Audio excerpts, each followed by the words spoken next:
आज से अपने स्टार्ट कर रहे हैं अपने लेक्चर। कल से वैसे स्टार्ट हो जाना था, कल प्रैक्टिकल लैब थी, लेकिन अभी तक कुछ पढ़ाया नहीं था, इसलिए वजह से कल प्रैक्टिकल नहीं लिया था, और कल ओरिएंटेशन भी था, है ना, इस वजह से कल का लेक्चर नहीं हो पाया अपना। ठीक है, टाइम टेबल मैंने आपके ग्रुप पे सेंड कर दिया है, कंबाइंड टाइम टेबल है, उसमें से आपका टाइम टेबल आप देख लेना। ठीक है, तो उस हिसाब से आप आपको डेली आपको अटेंड करना है। 75% अटेंडेंस मिनिमम है मेरे लेक्चर्स में। ठीक है, टू गेट 90+%। ठीक है, सेशन मार्क्स, है ना, नहीं तो अकॉर्डिंग टू अटेंडेंस फिर मैं अपने हिसाब से नंबर दूंगा। ठीक है, और आपको भी पता है कि आप आपके नेशनल के बेसिस पे ही पास हो सकते हो। ठीक है ना, क्योंकि 60-40 का रेशियो है। ठीक है, तो हमारा जो सब्जेक्ट है वो कौन सा है? RCC design, reinforce cement concrete design. ठीक है, ये आपके कोर्स का कंटेंट है, जिसमें आपकी फर्स्ट यूनिट है इंट्रोडक्शन एंड डिजाइन मेथड। ठीक है, सेकंड है आपका design of beam and slab, third है आपका compression member and footing, fourth है आपका staircase in pre stress concrete, and fifth है आपका स्पेशल आरसीसी स्ट्रक्चर। ये आपका कोर्स इंफॉर्मेशन है थ्योरी की। ठीक है, आपका सब्जेक्ट कोड है DCE RCC 01T, reinforcement concrete design. ठीक है, क्रेडिट स्कोर क्या है? 3 लेक्चर, 1 ट्यूटोरियल, टोटल 4 क्रेडिट का कोर्स है, तो काफी इंपॉर्टेंस रखता है आपको।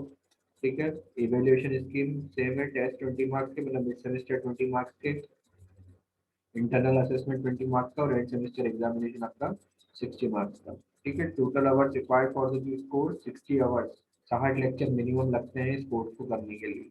ठीक है, टोटल डिजाइन है, न्यूमेरिकल सब्जेक्ट है, तो रेगुलर अटेंडेंस काफी इंपॉर्टेंट है, क्योंकि आपका एक भी लेक्चर यदि बीच का छूटा तो आपको आगे का डिजाइन समझ में नहीं आएगा। ठीक है, प्री रिक्विजिट क्या है? तो इंजीनियरिंग मैकेनिक्स अपन पढ़ चुके हैं, एमओएस भी पढ़ लिया है, कॉन्क्रीट टेक्नोलॉजी भी पढ़ लिया है, तो ये इसके प्री रिक्विजिट है। ठीक है, जिसका आपको कॉन्सेप्ट क्लियर होना चाहिए। तो यूनिट 1 जो है हमारी इंट्रोडक्शन इन डिजाइन मेथड, उसमें पर्टिकुलरली ये सारे टॉपिक है, introduction to working stress method, ultimate load method and limit state method of design. Good morning sir. Good morning.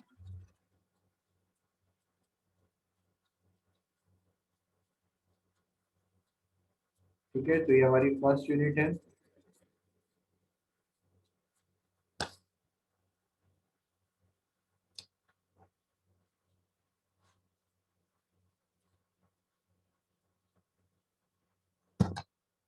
सब लोग चैट बॉक्स में अपनी प्रेजेंस डाल दो, है ना, प्रेजेंट प्रेजेंट लिख के चैट बॉक्स में डाल दो आप।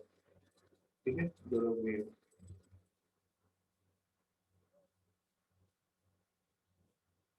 ठीक है, तो फर्स्ट यूनिट में हमको ये 3 चीजें मेनली पढ़नी है। Partial safety factor for load and material, and study of IS 456, IS 875 and SP 16। ठीक है, तो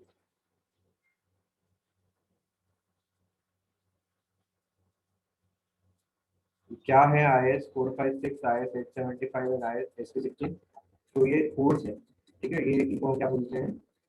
जो IS लिखा है वो क्या है? हमारे डिजाइन कोड।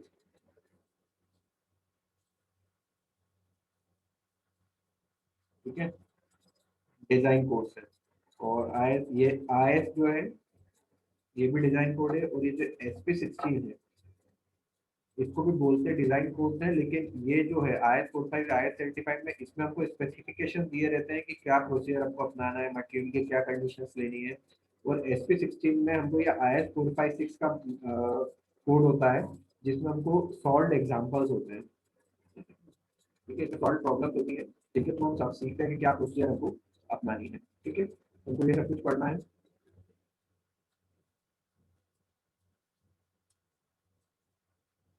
सेकेंड यूनिट जो है हमारी वो बीम स्लैब की है। फिर से इधर आ जाता हूँ, डिजाइन ऑफ बीम स्लैब। तो सिंपली हमको single reinforce beam, doubly reinforce beam slab design करनी है ना। स्लैब भी 2 टाइप की होती है, 2 वे स्लैब और 1 वे स्लैब। फिर कंप्रेशन मेंबर एंड फुटिंग, तो कंप्रेशन मेंबर मतलब कॉलम हमको डिजाइन करने हैं, फुटिंग डिजाइन करनी है, मतलब फाउंडेशन डिजाइन करना सीखना है। ठीक है, फोर्थ है हमारा stair cases and pre stress concrete. Stair case, सीढ़ियाँ किस तरीके की होती है उसको डिजाइन करना है। और pre stress concrete, pre stress concrete एक अलग तरीके का मतलब होता हमारा नॉर्मल कंक्रीट है, लेकिन एक मेथड है ठीक है, वो हमको सीखना है कि क्या होती है प्रीस्ट्रेस कंक्रीट। और फिफ्थ है आपका स्पेशल आरसीसी स्ट्रक्चर, जिसमें आपको वाटर टैंक्स वगैरह की डिजाइन है। ठीक है,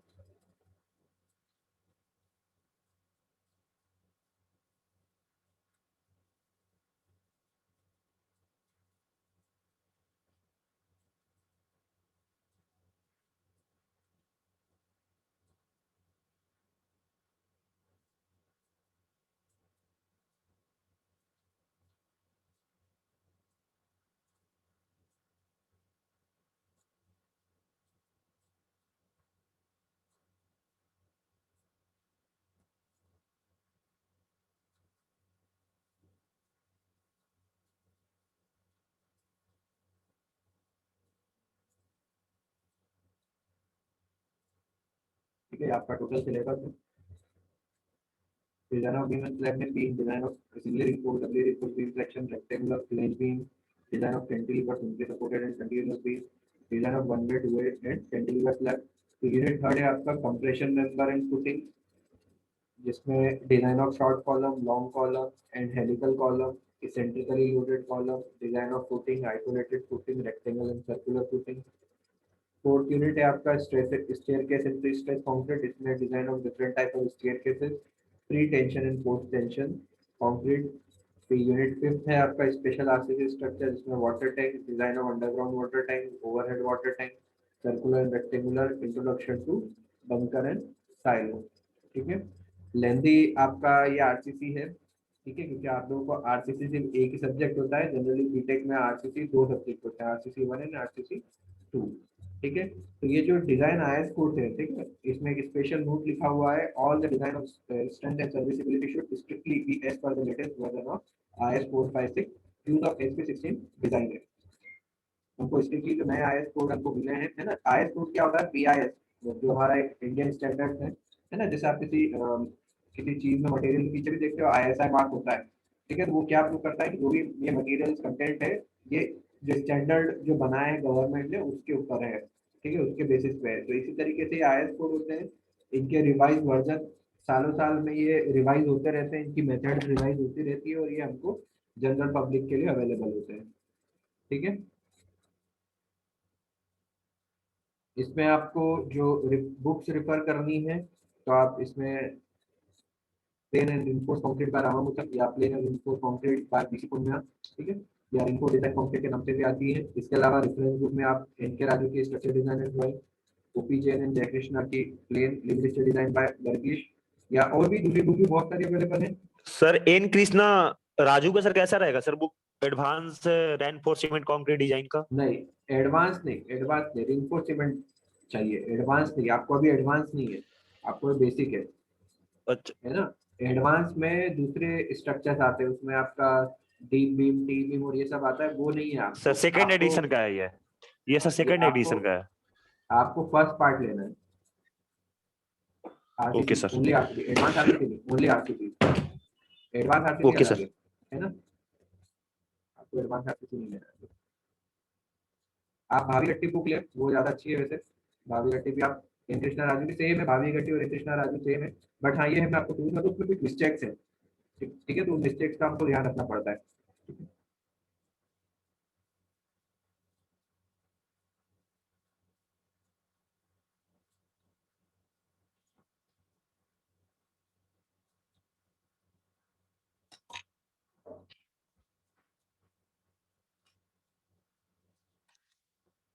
स्टार्ट करते हैं हम।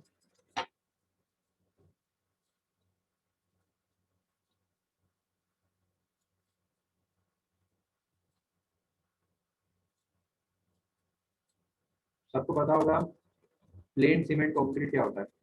प्लेन सीमेंट कंक्रीट, ठीक है, हम बहुत बेसिक से स्टार्ट करेंगे, ये बहुत जरूरी है बेसिक चीजें। तो प्लेन सीमेंट कंक्रीट क्या होता है, तो बताएगा।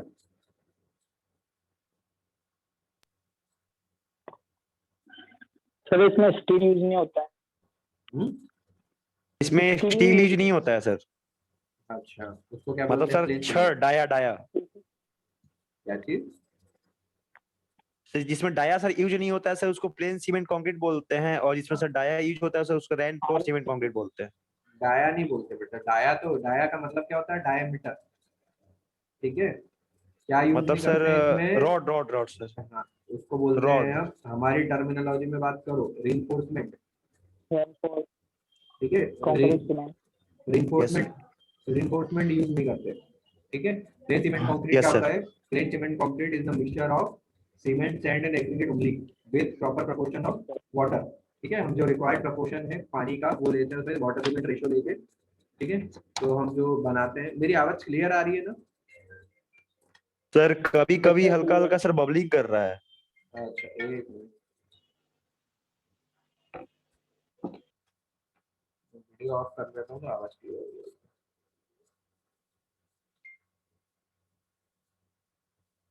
अब आ रही है आवाज क्लियर? Yes. अब सर आ रही है। हाँ, वीडियो के कारण। ठीक है, तो प्लेन सीमेंट कंक्रीट क्या होता है ना, सीमेंट एंड एग्रीगेट। देखो कंक्रीट तो सेम ही होता है। ठीक है, प्लेन सीमेंट कंक्रीट किसको बोलते हैं? हार्डन। देखो एक होता है कंक्रीट, या जिसको ग्रीन कंक्रीट बोलते हैं, आपने ग्रीन कंक्रीट भी सुना होगा। ठीक है, तो ग्रीन कंक्रीट किसको कहा जाता है? जब आपका सीमेंट, सैंड और एग्रीगेट, ठीक है, इनको हम प्रॉपर प्रोपोर्शन में मिक्स करते हैं with required water cement ratio, required water cement ratio. तो जब ये गीला फॉर्म में है ना, लिक्विड फॉर्म में जब रहता है तो वो क्या कहलाता है? Green concrete. ठीक है, और जब ये हार्ड हो जाता है तो ये क्या कहलाता है? Plane cement concrete. है ना, दोनों बात एक ही है, एक हार्डन कॉन्क्रीट होता है और एक ग्रीन कॉन्क्रीट होता है। ठीक है, तो प्लेन सीमेंट कॉन्क्रीट में क्या होता है? इसमें रिइंफोर्समेंट नहीं होता है। ठीक है, और इसमें हम क्या कर सकते हैं? प्लेन सीमेंट कंक्रीट को आपको जिस भी शेप, साइज, जिस तरीके से आपको मोल्ड करना है उसको मोल्ड कर सकते हैं, उसमें पोर कर सकते हैं। ठीक है, और ये कंक्रीट हार्ड कैसे होता है? तो जो सीमेंट है, सीमेंट एक कैसा मटेरियल है? केमिकल मटेरियल है। जब ये सीमेंट वाटर के साथ में रिएक्ट करता है, ठीक है, तब वो धीरे धीरे धीरे उसमें हीट जनरेशन होता है और वो उसमें क्या होता है? हार्डनिंग प्रोसेस स्टार्ट हो जाती है। ठीक है, प्लेन सीमेंट कंक्रीट जो होता है वो कंप्रेशन में गुड होता है। ठीक है, उसमें कंप्रेसिव हम फोर्स लगा रहे हैं तो वो उसमें स्ट्रेंथ उसकी ज्यादा होती है, लेकिन उसमें बहुत कम क्या होती है? टेंसाइल स्ट्रेंथ होती है। ठीक है, तो मैं जब कंक्रीट बोल रहा हूँ, कंक्रीट की बात कर रहा हूँ, तो क्या हो गया? सीमेंट एंड एग्रीगेट का मिक्सचर। तो जो हार्डन कंक्रीट होता है वो कंप्रेशन में बेटर होता है। ठीक है, कंप्रेशन में बेटर होता है, यदि मैं कोई कंप्रेशन फोर्स लगाऊं तो वो अच्छे से उसको झेल लेगा, लेकिन उसमें लो टेंसाइल फोर्स होता है, लो टेंसाइल स्ट्रेंथ होती है। ठीक है, तो अब यदि मुझे मेरा, जब मैं बिल्डिंग बनाता हूँ तो उसमें तो मेरा कंप्रेशन फोर्स भी आता है और टेंसाइल फोर्स भी आता है। ठीक है, तो हमको जो मटेरियल चाहिए जो इन दोनों फोर्सेस को रजिस्ट कर सके, तो उसके लिए हम क्या यूज करते हैं? RCC, reinforced cement concrete. तो हम क्या करते हैं? प्लेन सीमेंट कंक्रीट के अंदर रीइंफोर्समेंट या बार दे देते हैं, स्टील बार। ठीक है, तो उसको हम क्या बोलते हैं? Reinforced cement concrete. ठीक है, या एब्रिवेटेड एज आरसीसी।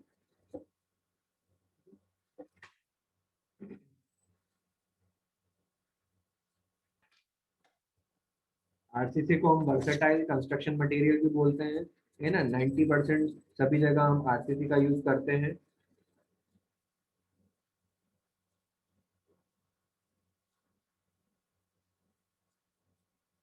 क्या यूज है हमारे आरसीसी के? तो बिल्डिंग बनाने में, फ्लाईओवर बनाने में, वाटर टैंक बनाने में, रोड या रेल ब्रिज बनाने में, चिमनी बनाने में, टावर बनाने में, रिटेनिंग वॉल, बंकर, साइलो, है ना, सभी स्ट्रक्चर्स को बनाने के लिए हम आरसीसी का यूज करते हैं। ठीक है, अब एडवांटेज और डिसएडवांटेज क्या है इसके?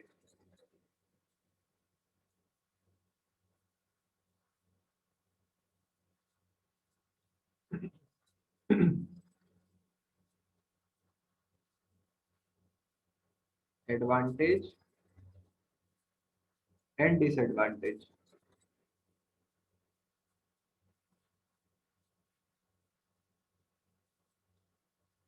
Of RCC. तो सबसे पहले एडवांटेजेस देखते हैं। फर्स्ट एडवांटेज है जो है वो है स्ट्रेंथ। ठीक है, तो RCC has very good strength,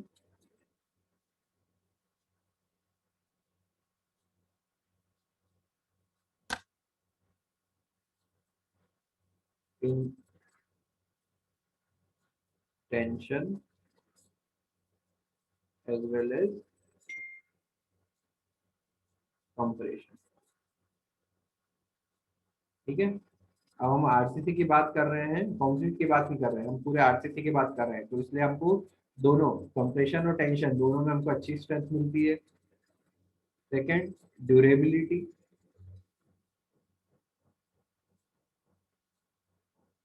ठीक है, ड्यूरेबिलिटी मतलब टिकाऊपन। ठीक है, तो मैं अब इसको जनरल लैंग्वेज में समझाता हूँ। RCC structures are durable if designed and laid properly, they can last up to 100 years. ठीक है, यदि हमने उसको डिजाइन अच्छे से किया है और प्रॉपरली तरीके से प्लेसिंग करी है, प्रॉपर तरीके से हमने, जब हम बीम कॉलम या स्लैब भर रहे हैं तो उसको प्रॉपर तरीके से हमने यूज किया है, तो अप टू 100 ईयर, 100 साल तक आपका कंक्रीट टिक सकता है अच्छे से। थर्ड है मोल्डेबिलिटी।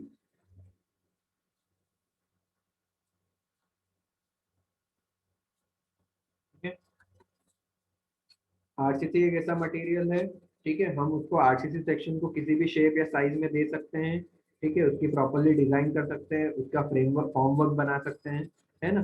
तो इसलिए आरसीसी आर्किटेक्चरल पर्पज से सबसे सुटेबल मटेरियल है ना, क्योंकि हम उसको किसी भी शेप शाइप में बना सकते हैं। दूसरे फिर फोर्थ है डक्टिलिटी।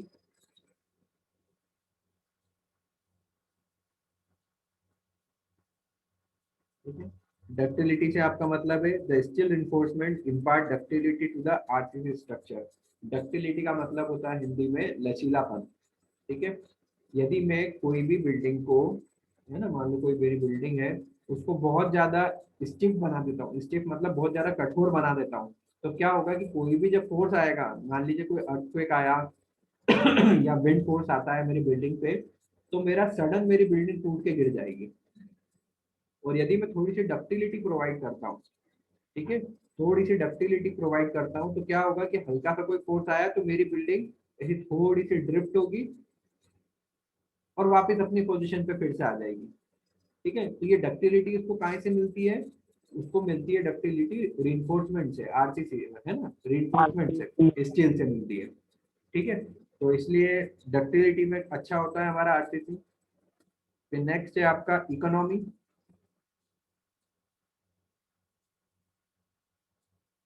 ठीक है, तो आरसीसी जो है, रिइंफोर्स्ड सीमेंट कंक्रीट है, वो चीपर होता है, सस्ता होता है, किससे? स्टील से, है ना। स्टील मतलब कौन सा? जो हमारा आई सेक्शन वगैरह हम यूज करते हैं, स्टील की भी बिल्डिंग्स बनती है, हाई राइज बिल्डिंग स्टील की बनती है, तो उसके कंपेयर में जो मेरा कंक्रीट है वो कैसा है? चीपर है। ठीक है, this is an overall economy by using RCC because it is maintenance cost low, और इसकी मेंटेनेंस कॉस्ट भी लो होती है आरसीसी की। ठीक है, आरसीसी की आपकी मेंटेनेंस कॉस्ट भी लो होती है और स्टील की मेंटेनेंस कॉस्ट ज्यादा होती है, क्योंकि इसमें रस्टिंग होती है। ठीक है, जंग लग जाता है तो रस्टिंग को रोकने के लिए इसको बार बार पेंट करना पड़ता है हमको, यदि हम स्टील यूज करते हैं। और आरसीसी में ऐसा नहीं है। ठीक है, आप भले पेंट ना करो थोड़ा बहुत, ठीक है, यदि आपने प्रॉपर प्लेसिंग करी है तो सालों साल चलता है, उसकी मेंटेनेंस कॉस्ट क्या होती है? लो होती है। सिक्स्थ है ट्रांसपोर्टेशन।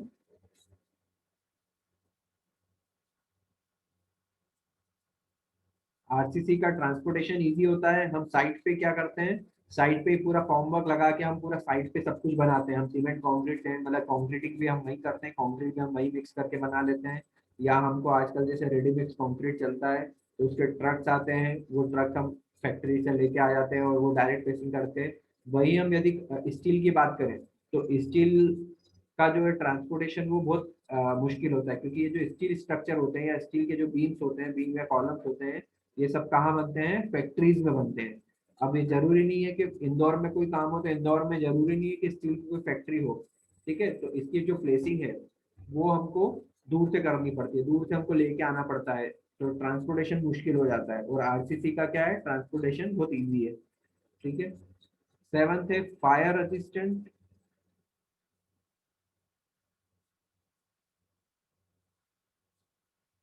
ठीक है, आरसीसी कैसा होता है? फायर प्रूफ होता है, फायर रेजिस्टेंट होता है।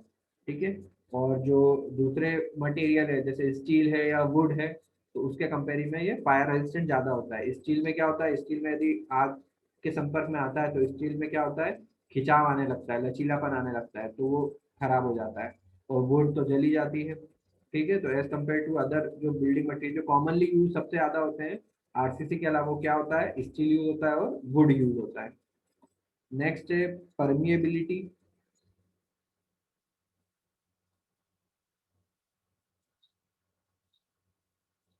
ठीक है, परमिएबिलिटी आरसीसी क्या होता है, ऑलमोस्ट इम्परमिएबल। परमिएबिलिटी मतलब क्या होता है, पानी के आर पार जाने की क्षमता। ठीक है, तो आरसीसी ऑलमोस्ट क्या होता है, इम्परमिएबल होता है मॉइस्चर में, तो मॉइस्चर को रोकने का काम करता है।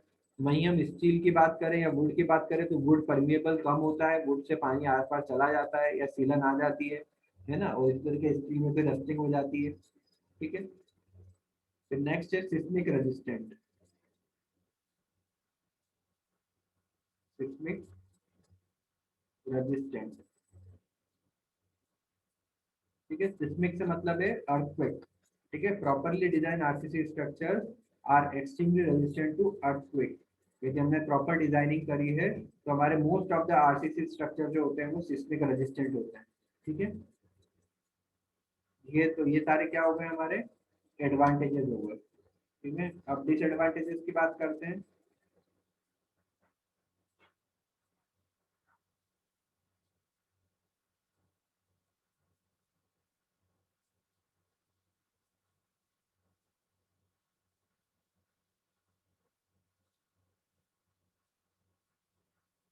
ठीक है, तो क्या क्या फर्स्ट डिसएडवांटेज है, RCC structure are heavier than the structure of other material like steel, wood and glass. First advantage क्या है इसका, डिसएडवांटेज ये कि हेवी स्ट्रक्चर्स होते हैं। ठीक है, हेवी स्ट्रक्चर है ना, ये हम वुड या स्टील से कंपेयर करें तो उसके कंपेयर में आरसीसी की स्ट्रक्चर काफी ज्यादा हेवी होते हैं। तो नेक्स्ट है RCC need lot of form work, centering and shuttering to be fix, this require lot of side space and skilled labour. ठीक है, यदि हमको आरसीसी स्ट्रक्चर बनाना है तो हमको क्या क्या चाहिए, साइड पे फॉर्म वर्क चाहिए, सेंटरिंग चाहिए, शटरिंग चाहिए। ठीक है, सेंटरिंग शटरिंग बहुत सारी रिक्वायरमेंट होती है, और साइड भी आपको बड़ी चाहिए होती है ताकि आप सब इन मटेरियल को रख सको और उसकी यूज कर सको। ठीक है, थर्ड है concrete take time to attain its full strength, the RCC structure can't be used immediately after construction unlike steel structure. ठीक है, सबको पता है कि आरसीसी स्ट्रक्चर के बाद वाला सीमेंट कंक्रीट को फुल स्ट्रेंथ गेन करने में लगभग 28 दिन लगते हैं, 28 डेज। ठीक है, उसके पहले हम उस स्ट्रक्चर को यूज नहीं कर सकते इमीडिएटली। हम यदि कोई आरसीसी स्ट्रक्चर बना रहे हैं तो ऐसा नहीं कर सकते कि आज हमने उसमें बिल्डिंग में कंक्रीटिंग करी और उसको कल से यूज करने लग गए, है ना, हमको उसको लगभग 28 दिन तक के लिए छोड़ना पड़ता है। और वहीं पर हम यदि स्टील स्ट्रक्चर की बात करें तो आप इमीडिएट यूज कर सकते हो, स्टील स्ट्रक्चर में कंस्ट्रक्शन फास्ट होता है। ठीक है, तो हम उसमें इमीडिएट यूज भी कर सकते हैं। ठीक है, क्लियर है तब। Yes sir.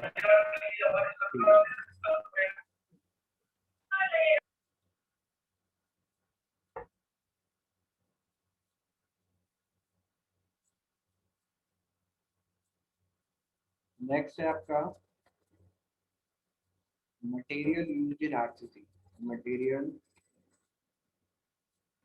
Used in RCC, आप सभी ने कंक्रीट डिजाइन कर रखा है इसलिए मुझे इसको ज्यादा इलोबरेट करने की जरूरत नहीं है, फिर भी हम बेसिकली पढ़ेंगे। तो मटेरियल यूज्ड इन आरसीसी की बात कर रहे हैं तो आरसीसी का सबसे पहला मटेरियल क्या है, कंक्रीट।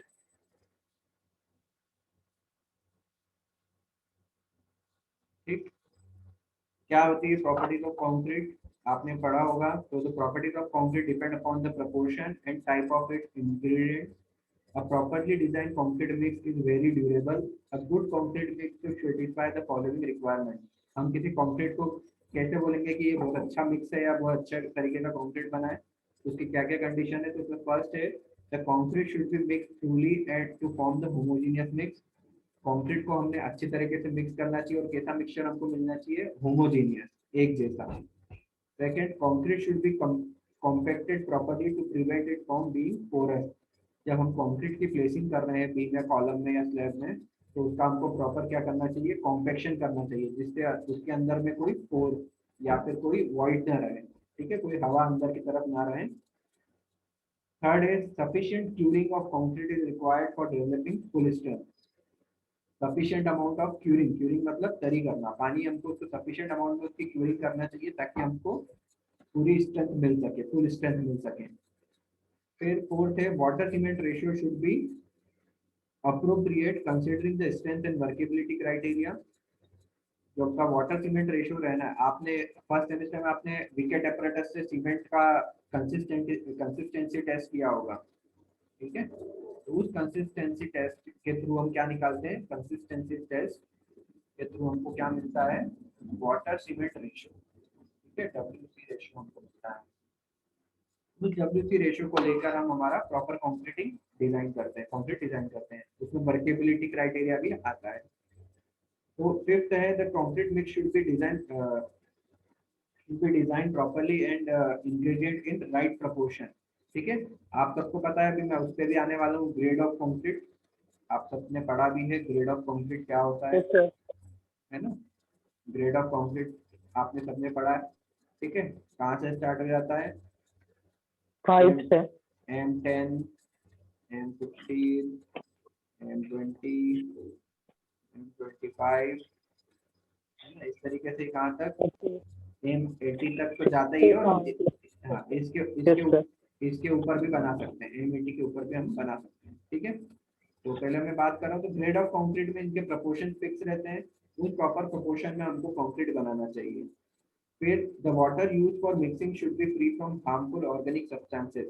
हम जो कंक्रीट बनाने में पानी यूज कर रहे हैं वो कैसा होना चाहिए, टैप वाटर होना चाहिए, और उसमें हार्मफुल ऑर्गेनिक सब्सटेंसेस नहीं होना चाहिए, क्योंकि उसमें यदि ऑर्गेनिक सब्सटेंसेस होंगे तो वो सीमेंट के साथ मिलके दूसरे तरीके के बोलना चाहिए फॉर्मेशन पैदा करते हैं, जैसे व्हाइट लेयर आ जाती है कई बार कंक्रीट में, कई बार सफेद सफेद उसमें ऐसे बोलना चाहिए लेयर जम जाती है, तो वो कब आती है, जब आपने वाटर अच्छा से यूज नहीं किया हो। नेक्स्ट है the aggregate should be hard, durable and properly graded. For most RCC work 20 mm size of aggregate is suitable. हम जो एग्रीगेट या गिट्टी यूज कर रहे हैं वो कैसी होनी चाहिए, हार्ड होनी चाहिए, ठीक है, प्रॉपर्ली ग्रेडेड होनी चाहिए, ठीक है। और जनरल हम आरसीसी जो वर्क करते हैं उसमें हम कितने 20 mm साइज का एग्रीगेट यूज करते हैं, ठीक है।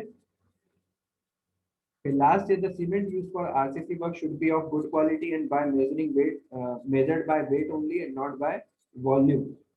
अब जनरल जो आरसीसी स्ट्रक्चर होता है, ठीक है, उसमें ये बोला जाता है कि आपको बेचिंग जो होती है, बेचिंग समझते हो, बेचिंग yes बेचिंग sir, ठीक है, बेचिंग का yes sir, बेचिंग, हाँ सर वो मिलाते हैं ना, शेन हाँ मिलाते हैं हाँ वगैरह, हाँ, ठीक है एग्रीगेट है। ठीक है ठीक है ठीक है। तो बेचिंग कैसी होती है, टू टाइप्स की होती है, एक होती है बाय वेट, ठीक है, और दूसरी तो होती है बाय बाय वॉल्यूम, ठीक है। हम लोग इंडिया में 90% बाय वॉल्यूम करते हैं, है ना, एक तगारी दो तगारी सीमेंट, ठीक है, दो तगारी एग्रीगेट, जो ये जो चीज बोलती है वो क्या होगी, बाय वॉल्यूम है। और एक होता है फ्लोरी, आजकल चलती है फ्लोरी, ठीक है, फ्लोरी है ना, फ्लोरी देखा होगा, जैसे कंक्रीट मिक्सचर होता है ना, ऐसे उसके आगे एक हॉपर लगा होता है, ठीक है, उस हॉपर में हम क्या करते हैं, डायरेक्ट कंक्रीटिंग ऐसे उसमें से उस हॉपर में वो भरते हैं, और वो मशीन के अंदर में जहाँ पर ड्राइवर बैठता है वहां पर उसको वेट दिखता है उस फ्लोरी का, ऐसा नई टेक्नोलॉजी आई है ना, तो इससे कंस्ट्रक्शन भी फास्ट होता है। और वो फ्लोरी का यूज करते हैं, या फिर हम बेचिंग मिक्सिंग प्लांट का यूज करते हैं, ठीक है, जो हम आरएनसी प्लांट से आते हैं, तो आरएनसी प्लांट में जो बेचिंग मिक्सिंग होती है वो किस टर्म में होती है, बाय वेट होती है, ठीक है। तो स्टैंडर्ड तो हमको ये कहता है कि बाय वेट करना चाहिए, लेकिन 90% केसेस में बाय वॉल्यूम करते हैं, ठीक है। तो जो कंक्रीट के जो ग्रेडिंग पे ग्रेड पे आ जाते हैं, ग्रेड ऑफ कंक्रीट, तो ये grade of concrete as per IS 456/2000, IS 456/2000 में हमको ये ग्रेड ऑफ कंक्रीट दिया हुआ है। तो M10 से लेके M20 को जो है हम लोग ऑर्डिनरी कंक्रीट बोलते हैं, उसको बोलते हैं ऑर्डिनरी कंक्रीट, ठीक। फिर M25 से लेके M55 तक, M25 से लेके M55 तक बोलते हैं स्टैंडर्ड कंक्रीट। ठीक है, स्टैंडर्ड कंक्रीट। फिर M55 से लेके या M60 से लेके M80 तक हम कहते हैं इसको high strength concrete, high strength concrete. ठीक है, हमको जो रेशियो पता है वो कहाँ तक पता है, M25 तक जनरली रेशियो पता है। इसके बाद हम क्या करते हैं, डिजाइन मिक्स करते हैं। ठीक है, और कंक्रीट की कंप्रेसिव स्ट्रेंथ है, कंप्रेसिव स्ट्रेंथ का यूनिट क्या होता है,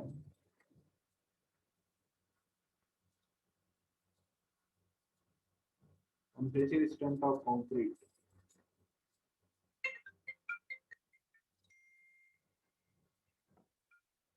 कंप्रेसिव स्ट्रेंथ ऑफ कंक्रीट को हम क्या कहते हैं, FCK। FCK क्या होता है हमारा, कंप्रेसिव स्ट्रेंथ ऑफ कंक्रीट को डिनोट करते हैं FCK। इसकी यूनिट होती है न्यूटन पर mm²। ठीक है, न्यूटन पर mm²। ठीक है, जहां पर m क्या है, m डिनोट करता है मिक्स को, और जो न्यूमेरिकल वैल्यू वो उसकी क्या डिनोट करती है, कंप्रेसिव स्ट्रेंथ इन 28 डेज। जब हम 150 mm³ का कंक्रीट यूज करते हैं, है ना, 150 mm³ का कंक्रीट हम जब यूज करते हैं या हम जब उसका टेस्ट करते हैं, तब 28 दिनों में वो जितनी स्ट्रेंथ हमको देता है उसको हम क्या कहते हैं, उसका कंप्रेसिव स्ट्रेंथ कहते हैं।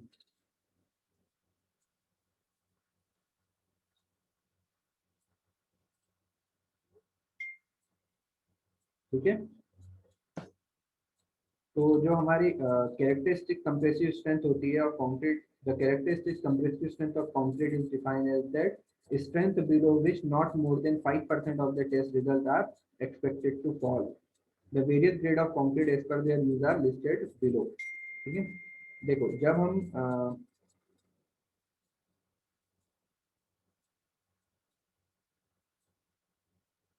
कैरेक्टरिस्टिक स्ट्रेंथ क्या होती है, देखो हमने मान लो M20 का रेशियो क्या होता है, कौन बताएगा मेरे को, M20 M25 का रेशियो।